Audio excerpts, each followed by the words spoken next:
Hi everyone. Hope you're doing well. I wanted to talk a little bit about a movie that I saw this week, which I feel very strongly about. And a couple of you, I mentioned it on my Instagram story, but a couple of you had messaged me wanting to discuss my feelings about it a little bit further. So I figured I would just talk about it here. The movie was Poor Things by Yorgos Lanthimos. He is the director of The Killing of a Sacred Deer, which I loved, and The Lobster, which I've heard very high praise of, but I haven't seen yet. Um, and it stars Emma Stone, Mark Ruffalo, Willem Dafoe. Yeah, I love this movie. There are very few things that I would change about it, but overall, I thought it was extremely, extremely well done. I have been fairly vocal about my love for the Frankenstein novel by Mary Shelley, the 1818 writing of it, and I think that it's the most significant, one of the most significant pieces of literature ever written. I think it pioneered the science fiction genre, along with like the Time Machine, for example. Nerd alert! And I think that this was a very, very cool version, imagining of the story in a feminist light. And I'm going to explain what that means a little bit more. Um, Essentially, the plot of Poor Things is uh, Bella Baxter, her character, Emma Stone, um, commits suicide and is discovered by a doctor, Willem Dafoe, who's all fucked up and, very Dr. Frankenstein esque.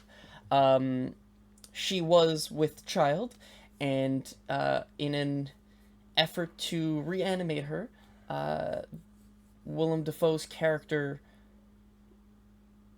replaces the brain of the infant into the head of the mother and brings her back to life. Throughout the about 2.5 hour runtime, we see Emma Stone give an amazing performance as Bella Baxter as she grows from her infancy to adulthood, learning about the world and about beauty and life and death and um,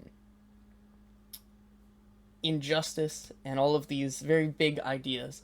I think that what was very special about the original Frankenstein novel is that it is a great reflection of human nature more so than folklore, if that makes sense. A lot of American media, contemporary American media, likes to paint Frankenstein as this big, fairy tale creature, but that originally wasn't the case. Um, the creature was supposed to be a mirror of humans and highlight the negative aspects of um, society. And I think that's captured in this movie, which I appreciate, and I don't think it was lost um, in the script. I think that it's great at capturing some gothic atmosphere and aesthetics by being just very blunt and direct and almost vulgar in a way, um, but still maintaining this sense of hope and beauty throughout. So, even in instances where things seem troubled or she's discouraged or down about something, there's still this joie de vivre that she has, and I love that she was able to maintain that throughout the film. Um, the colors in this movie are amazing. They're just very, very important to the entire mise en scène.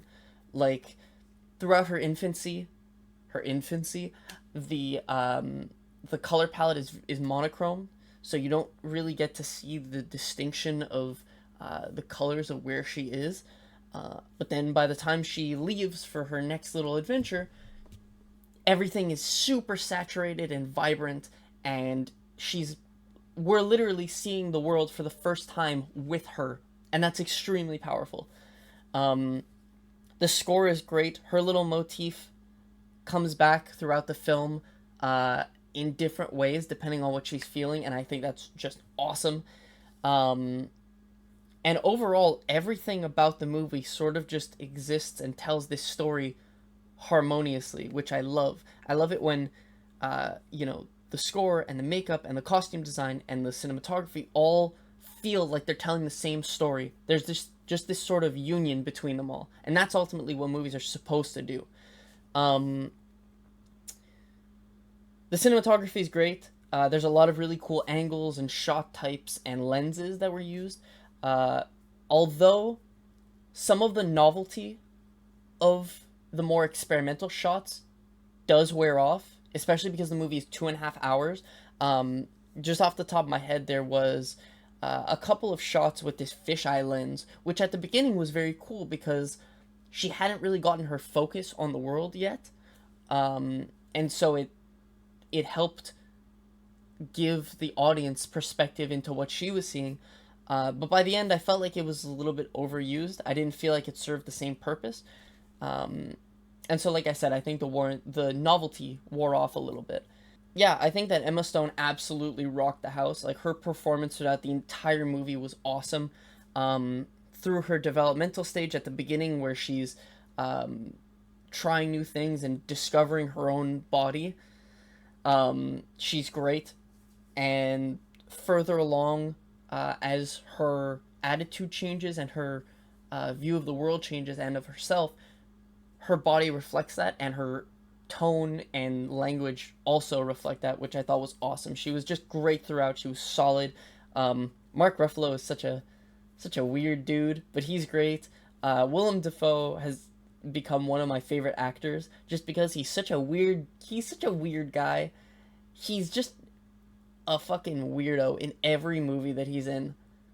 And if I had a nickel for every time I saw a movie where Willem Dafoe was shot in black and white and there was a seagull that was killed, I would have 2 nickels, which isn't a lot, but it's amazing that it happened twice. That's all I'm going to say about that, because I don't need to go on a tangent about why The Lighthouse is great. The fact that it came out in the same year as Barbie isn't lost on me. I saw a review on Letterboxd saying that this was Barbie for mentally ill women. And while I do think that that's a little bit of a generalization, I do think that it did a great job of displaying womanhood and this life, this very grand sense of life as a woman that Barbie did, but with a little bit more of a serious, grounded tone. I think that what Barbie did, which was so great, was that it displayed these tough challenges in a very childlike manner, which made it a little bit more easy to digest. And I think that what this movie does, which is so great, is that it highlights those negativities, but still maintains a sense of hope throughout it. And so it's a little bit less easy to digest, but it's a lot more real. And I appreciated that. I remember that a lot of men felt very torn down by the idea of like feminist cinema. And in honesty, I went to go see this movie by myself between my classes. And I can't say that I felt degraded or, belittled in any way. I think that it was amazing to see her grow and experience things throughout the movie, and I loved following her through that journey. If anything, I think maybe this movie held a few punches. I felt like there were situations which she got into throughout the movie where I expected her to have some sort of consequence, or some sort of horrible thing done to her, which never really happened. So they would go scene by scene, and I was like, oh no, something's gonna happen to her. Oh no, something's gonna happen. And, she did struggle throughout the movie, but nothing horribly traumatic happened in that way. Which relieved me a little bit, because the movie was very, like I said, it was very visual and can be vulgar but it really did put everything on display. So I think if it had followed through with, um, giving her a little bit more trauma, I don't know if I would have been able to handle that. She was able to experience these things and struggle without having to be damaged, you know? I think that's definitely something that can be argued. Either way, honestly. I don't know where I sit completely on that. I do think, and if I had any criticism about this movie, I did feel like there were certain sequences which lasted way too long.